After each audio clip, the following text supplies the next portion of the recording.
Jangan dijudge, jangan dikomentarin macam-macam. Bukan sesuatu yang menular, bukan sesuatu yang terkutuk. Aku tuh punya siklus menstruasi nggak lancar, sering capek, mudah ngantuk. Awalnya sih dokter tuh bilang hormonal. Sampai ke dokter yang terakhir, dia bilang kemungkinan ada resistensi insulin.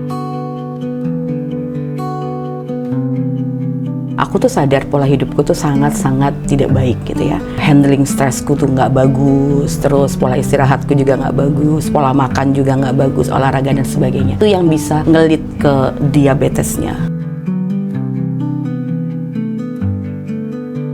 Aku ini pecinta tepung, roti, mie gitu, aku suka gitu ya. Makannya sih aku nggak terlalu banyak, ngemilnya ini loh. Itu dulu yang kurangin dan mencari yang lain gitu ya. Dibanyakin sayur, protein, gitu. Terus pola istirahat. Kalau nggak mau ya harus diterima. Walaupun mungkin kadang-kadang selalu ngerasa kalau diabetes ini it can lead to everything. Jadi bisa kemana-mana. Karno iya, takut iya. Tapi sudah dalam proses ya sudah, I can live with this. Aku cek gula darah itu hampir setiap pagi. Sama kalau enggak ya sebelum tidur.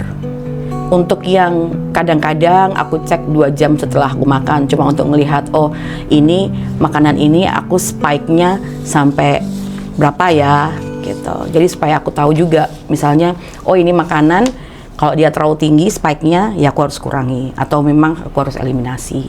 So far sih nggak ada yang ngejudge, nggak ada yang ini. Kalau dari teman-teman ya, dari lingkungan teman tuh mereka nggak ada yang seperti itu.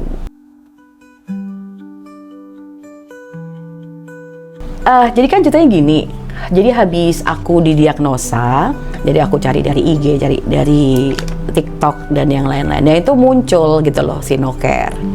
Terus aku tuh ngelihat, mereka ini kok ada attaching something in their body gitu kan. Terus lihat, oh iya itu kayak apa namanya, CGM gitu kan. Terus setelah searching ada punyanya Sinocare, karena waktu itu yang aku lihat memang cuma Sinocare, baru Sinocare rasanya ya. Kan kalau CGM itu kan dia real time ya, itu diupdate 3 menit sekali. Jadi aku bisa tahu gitu kan.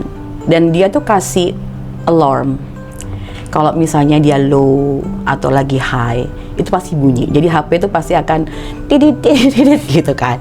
Jadi aku jadi lebih aware gitu, kapan aku tuh low, kapan aku lagi high gitu, jadi lebih aware. Pokoknya selama kita mengikuti instruksi yang ada di kotaknya itu, kan ada video-videonya juga yang bisa diakses, itu aman kok, gitu, nggak ada masalah. Justru yang CGM iCan i3 ini bisa bantuin kita lebih banyak gitu loh, untuk kita bisa dapat real time-nya, terus kita bisa tahu gitu kan tren gula darahnya, makanan apa yang bikin spike atau enggak. Jadi kan kita bisa eliminasi dan segitunya.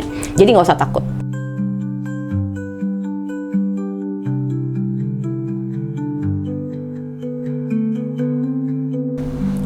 Nggak apa-apa. Everything will be okay. Ya memang kita harus banyak yang harus di-adjust ya. Tapi nggak usah takut, nggak usah khawatir. Semuanya itu ada solusinya gitu. Jadi nggak usah panik dulu, karena panik itu akan menimbulkan yang gula darah lebih naik lagi. Jadi take it easy aja dulu.